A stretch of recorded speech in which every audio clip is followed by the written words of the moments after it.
three words, as you can see, black hole and then the imprints of the universe.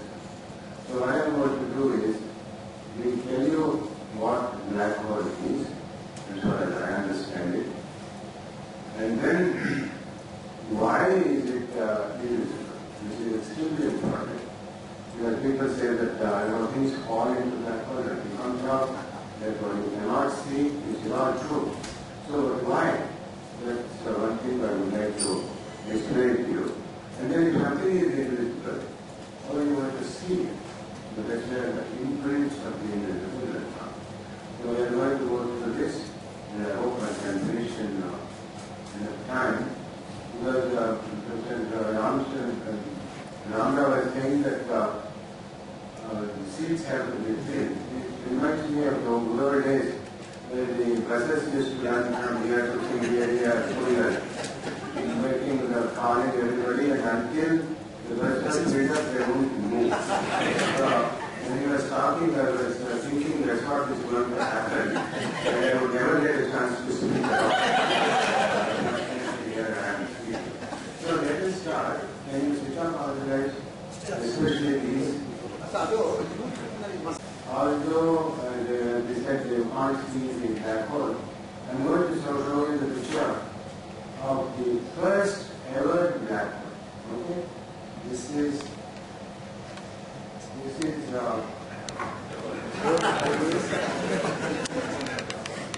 there it is. The black hole of Calcutta. Can I have this microphone so that I can move around? What day is it? This is 4 million with Calcutta.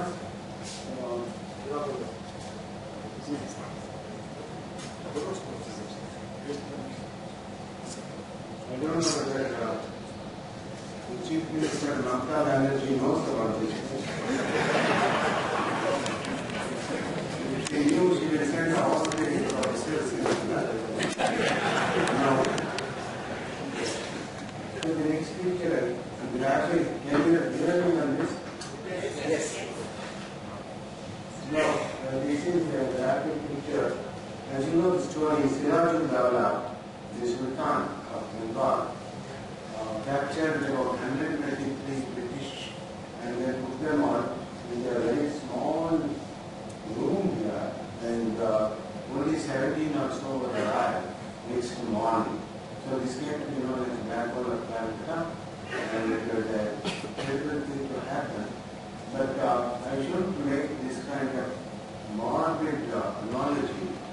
The principle of making a black hole is to push a lot of matter into a small volume.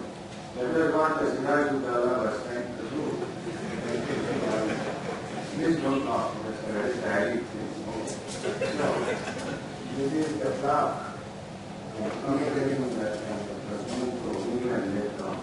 So this is the first black hole of Calcutta. But soon enough, there was another idea of invisible stars that was proposed by this great mathematical physicist.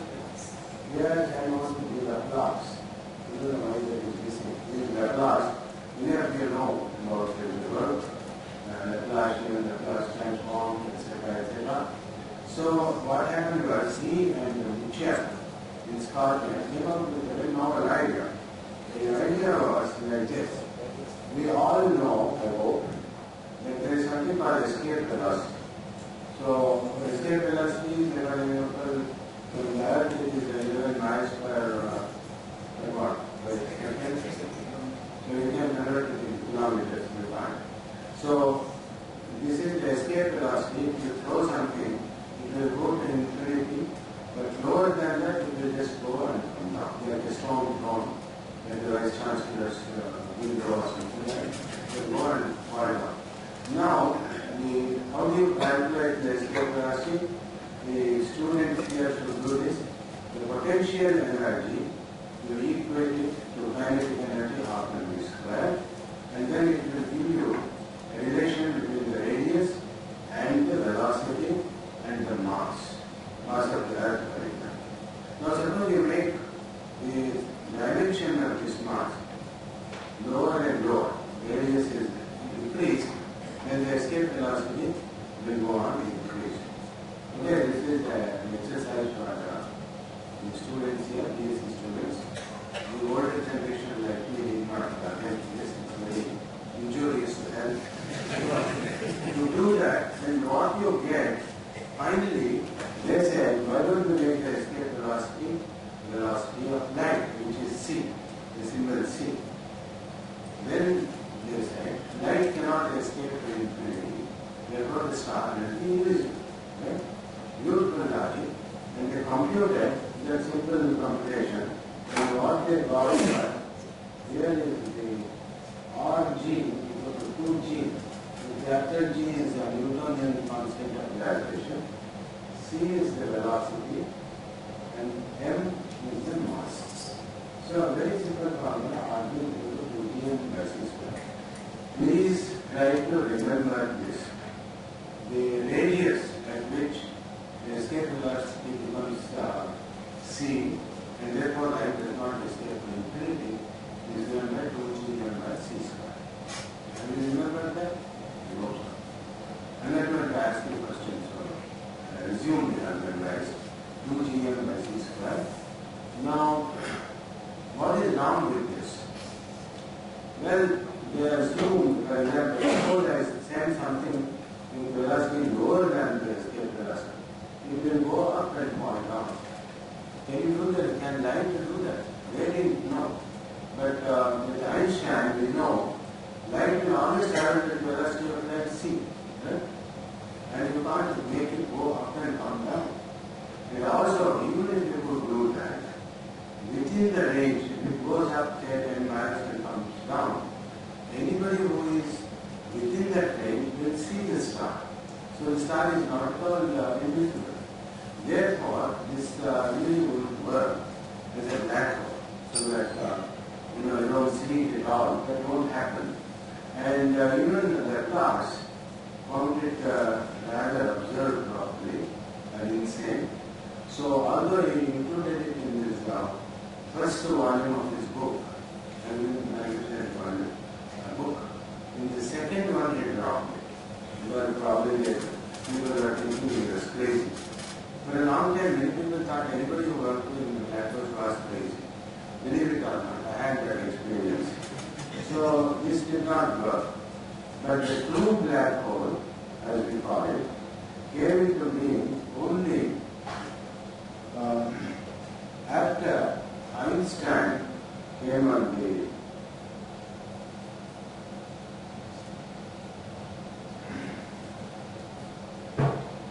the scene, and here is Einstein writing his famous equation. This is, he proposed, see, in 1905 he proposed this special theory of relativity.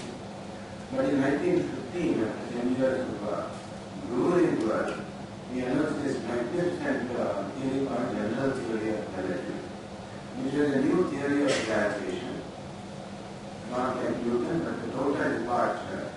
And many things have come out of that. So the black hole, as we see today, or as we consider it today, is an outcome of general theory of relativity. Unfortunately, I don't have time to talk about general relativity, so one has to take a course in general relativity to understand the whole thing. So all I want to tell you is, the theory says, whenever there is gravitation or gravitating matter, the space-time curves. It's very difficult to really imagine the space to be curved. You can imagine the surface to be curved, surface of the sphere, surface of the saddle, or whatever. And so particles move there in curved trajectories. So if I throw a ball here, because of gravitation it goes down. Why does it do? Because the space-time is curved. I mean, the idea seems simple, but the theory is extremely difficult to pursue. There are 10 very difficult equations to solve in any solution of the gravitational field of any object. Okay? This is good enough.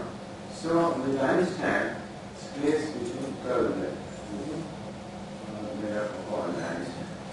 So with this general theory of relativity, he could prove, he could deduce a number of extremely important things. For example, you see, we always think, according to Kepler, the planetary motion is along the ellipse. But for a long time, they knew Mercury did not go like that as planetary moves. It's called the precession of the perihelion of Mercury. And a century is about 5,600 seconds apart.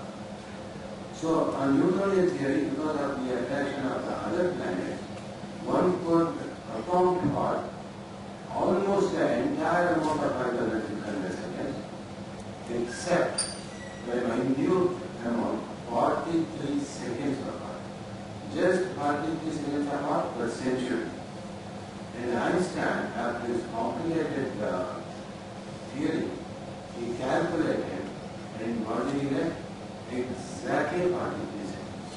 It was a great achievement for the theory, and then he also showed that there is gravitational redshift. We all know, in BSc and so on, we learn about the Doppler shift, which will also come to the top later on. If something is moving away from you, the pitch, the sound parameter, the car is going away, honking, the pitch goes down. Right? You can you stand on the footpath, you don't stand on the road, and listen to the horn of a moving car, you will find that. If the car is moving towards you, the pitch goes up. So this is Doppler shift. But then for light also, this happens, very much remind you.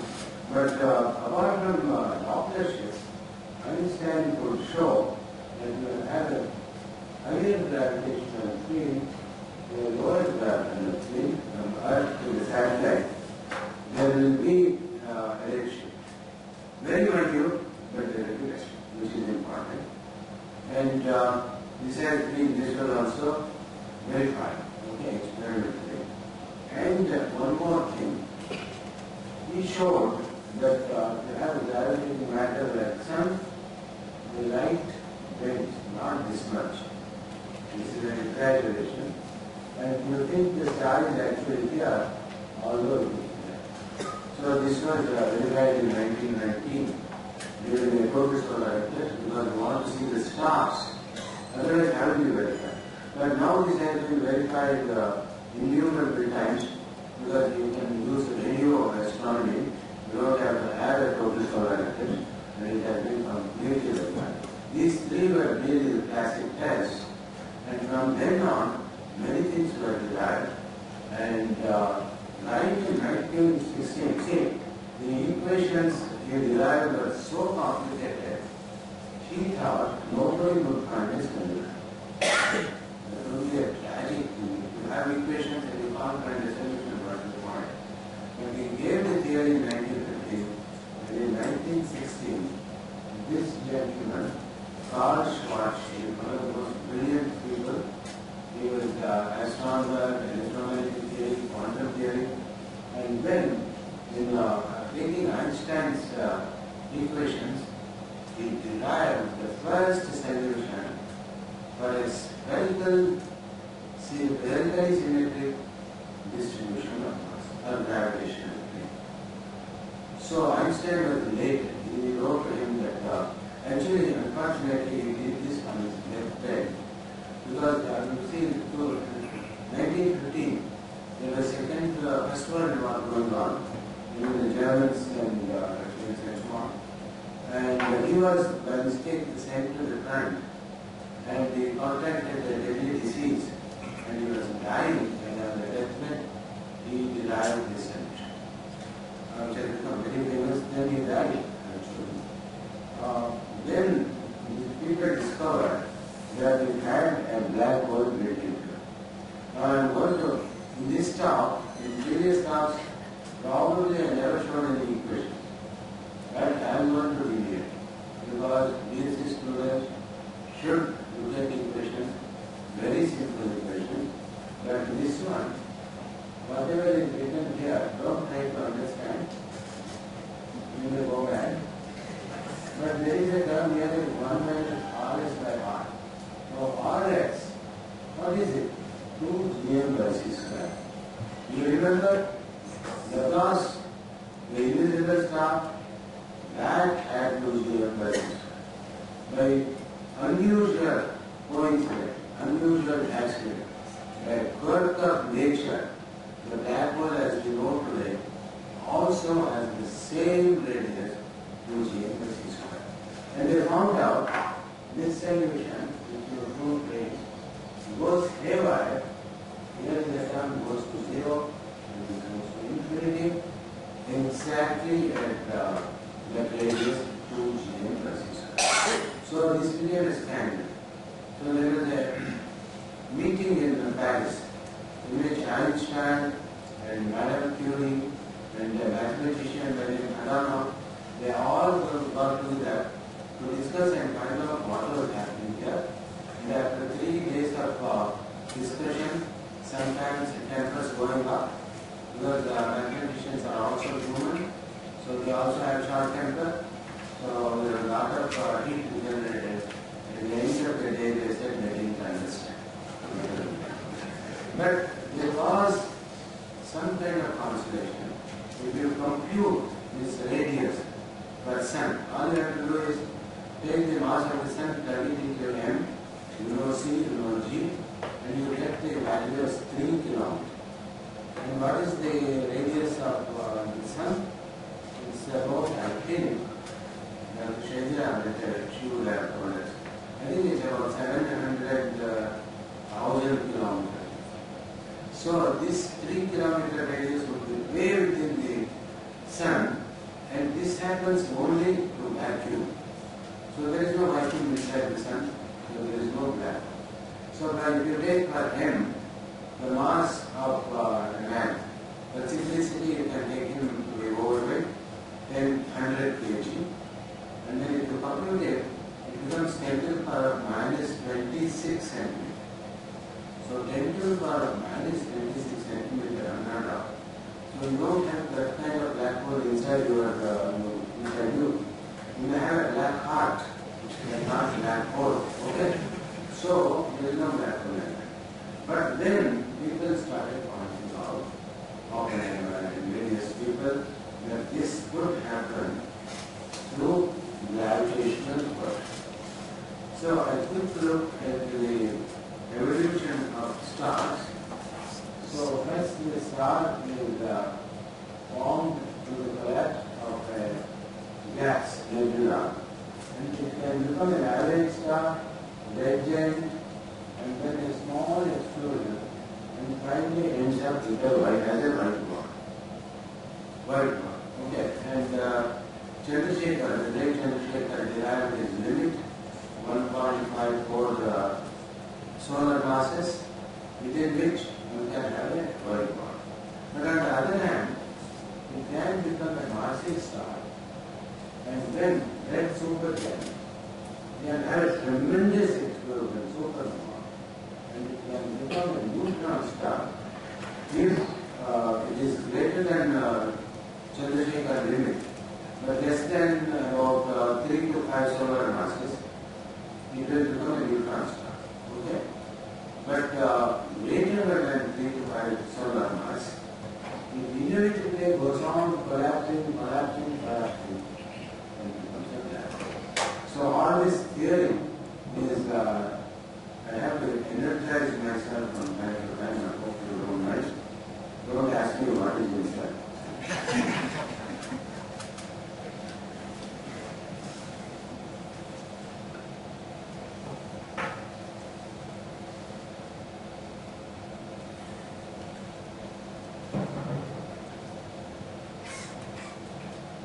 So now this is very well understood, and people are convinced that there is a gravitational collapse of a massive star and black hole is indeed formed.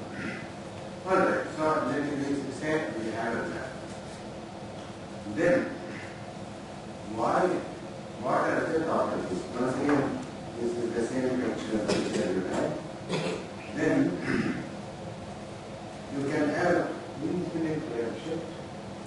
See, I told you, Einstein himself proved the stronger gravitational field you go, the lower gravitational field, if you send light, it becomes redder and redder. So if I take a bulb and take near the black hole, the redshift goes on increasing, and when you come to the black hole, it becomes infinite. And as a matter of fact, once you enter the black hole, not only can you not come out, I'll talk about that, you will keep falling inside. So only up to this limit, which is called static limit, you can go, you can take the bulb with you, and the light that comes out to infinity will be totally redshift. So the person there won't see any light at all. That's one property. Now, there is a, I'm going to, so this does not, you cannot, once you enter, you will fall in the lava. But the question is, people tell you that you can enter the black hole, cannot come out. Whatever inside the black hole cannot come out. So why is that? So there is a mantra which you see in all books, in all popular articles, a wrong mantra. Okay? So you see, you have to be very careful when you chant a mantra. You may not understand it, but you have to chant the right mantra. Okay?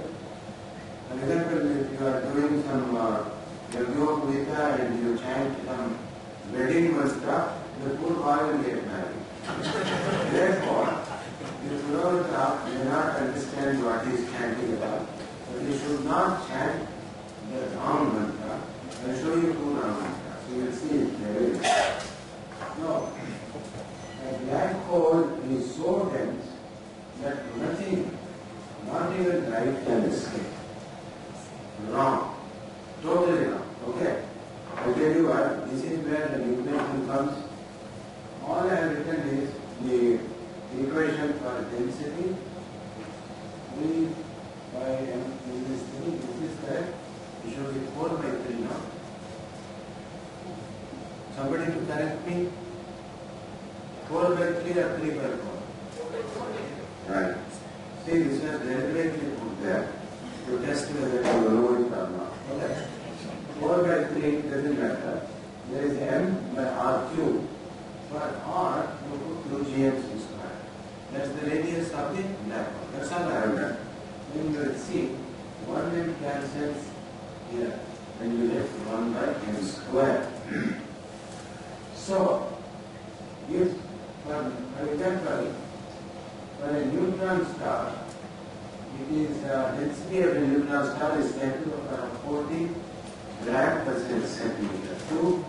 And if I have a black hole of 10 solar mass, since the density goes at 1 by m square, the density will be less than the density of a neutron star.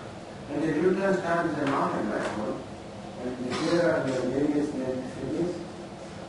So finally, if you have 10 billion solar masses, the density will be the density of air. So, you will ask, where is the billions of solar masses? They have found out that at the center of the galaxy, there are black holes which are black. Therefore, the density of the black hole can be absolutely low. So, that mantra is wrong. Similarly, they say, the gravitational field of a black hole is so high that nothing, even light, you cannot escape from it. Once again, you can do the same kind of calculation. I won't go into that.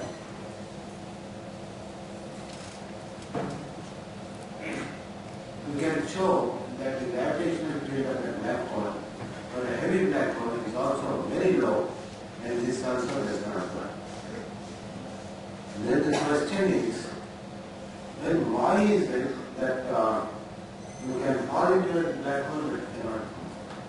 We call this a one-way membrane. That is, you can enter it but cannot come out. Do we know anything like that in ordinary life? Yes, we do. See, for example, this door is not a one-way membrane. People can come in and can go out. I think some people do that. So I can come in and go out.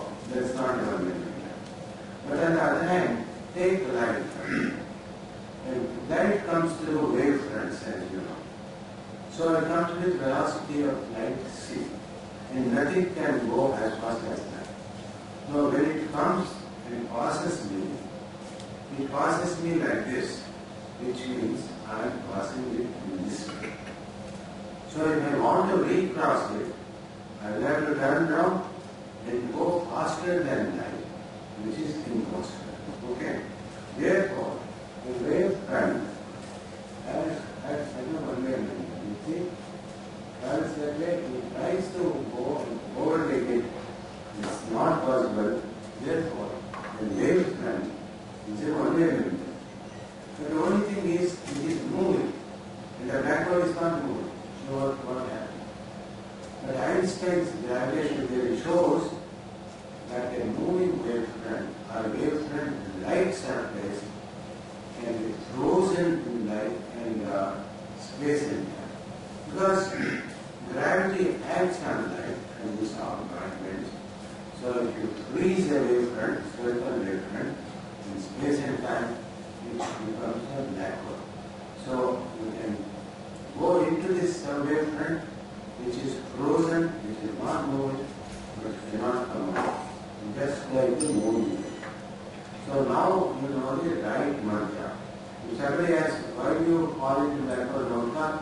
You say, the spherical wavefront frozen in space and time.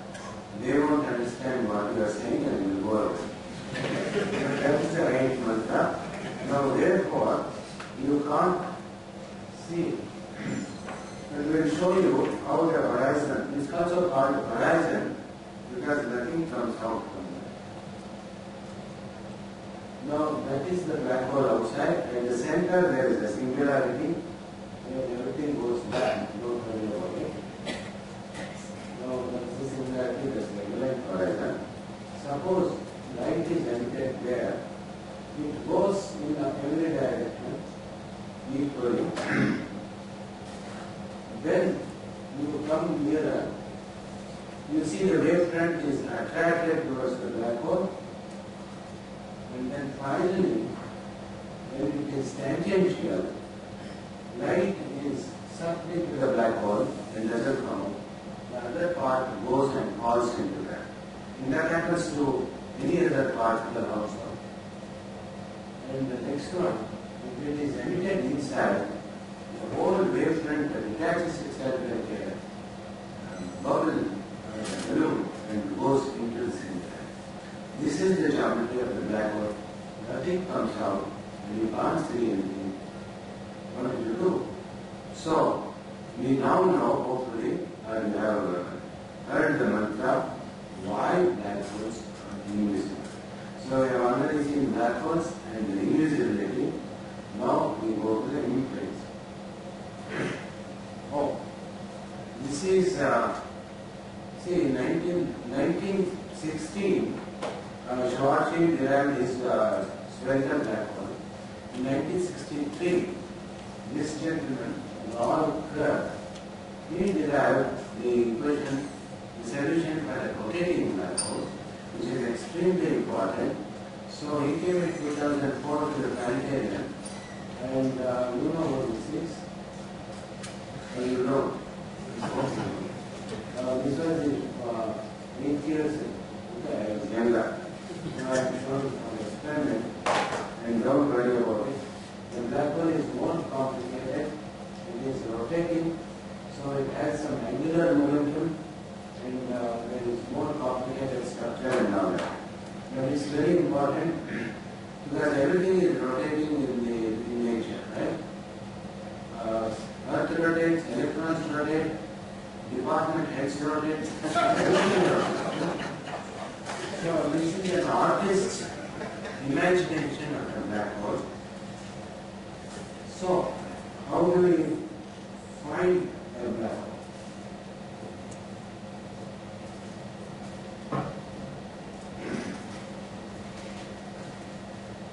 See, for example, here is the black hole. And there is a regular star, a red giant. What happens? Matter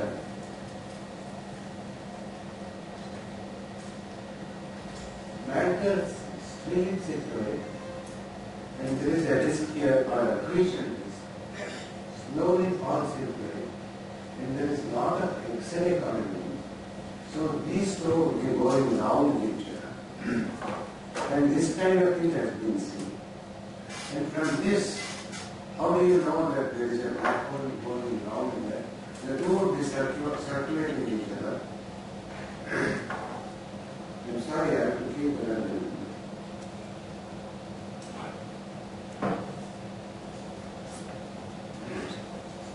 There is the black hole here, and there is a regular star.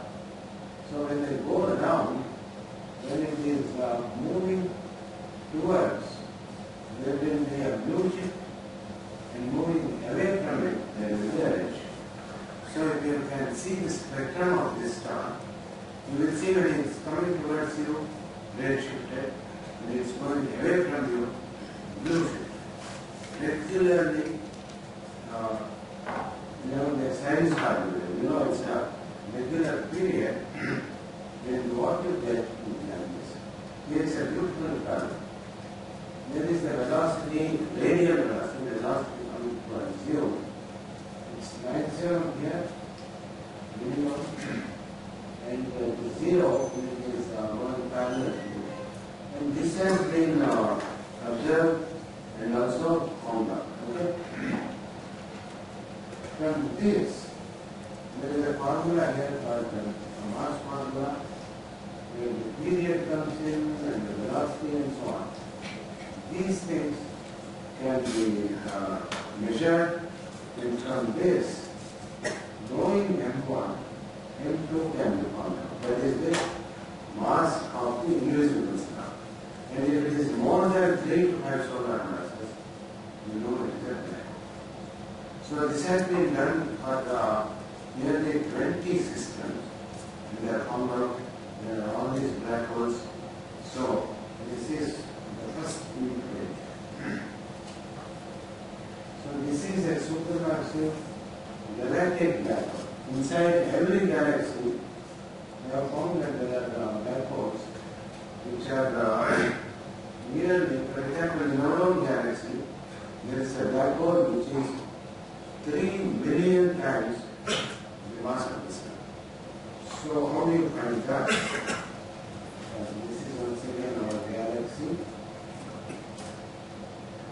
And you can see actually stars going around in this kind of ellipses.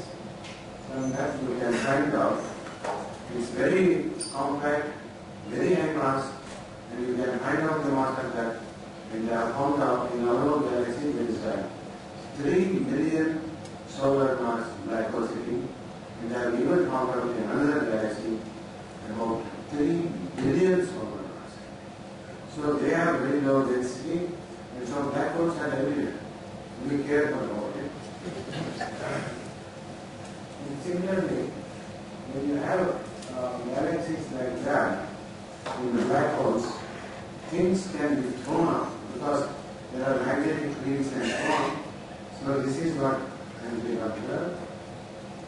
There is a black hole here, and when I pictured this, these gases have been thrown up, and the distance is 450,000 light years. You know how big light year is, and light takes 1 year to traverse, and the energy of this is something like 10 million supernova explosions. So it's extraordinarily energetic object, and this also has been detected.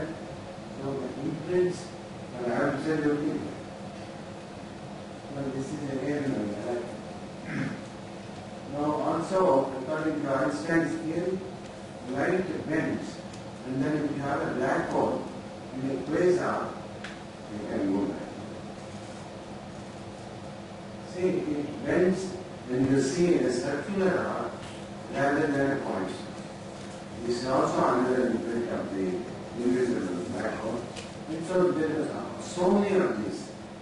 Now, I don't want to dwell on this next one. What's happening here?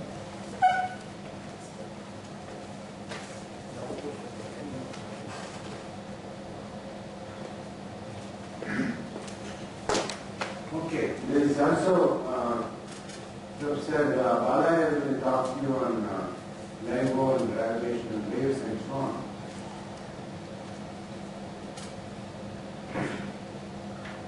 Professor H. Ramrao kindly mentioned that quasi-normal modes. I was fortunate enough to sort of through a computer experiment find that what happens is, this is the original black hole.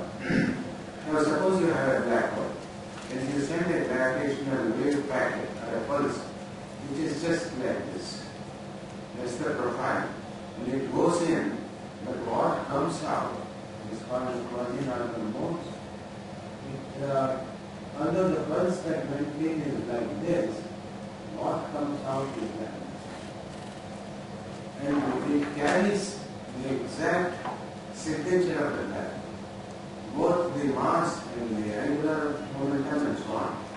This is supposed to be the direct observational average for a black hole. This was done through scattering, but later on people have discovered that whatever phenomenon you have of black holes, two black holes coming together and making a single black hole. And a gravitational collapse in which gravitational waves are emitted, you always see the quasi-normal. So, when the gravitational wave detectors become operational, each time I ask them, they will say, in 5 years it will happen. I hope so. And if you want to visit to India also, where we do not know, Malaya will tell you. So, if they can find the quasi-normal modes, then it will be a direct evidence. And later on, this was the original one. And this is original. And this is much more recent. And as you can say, kindly, issues scattering experiment. Issue happens to be, I hope you know naturally. Anyway, when they are discovered, we still hope it will become famous. And wait. So anyway, this is the direct imprint of the image. So I hope I have conveyed to you three ideas that what black holes are, why they are invisible, and what they influence. So I will try to end this talk by hopefully this will work. Keep your fingers crossed, they assuredly it works. Let us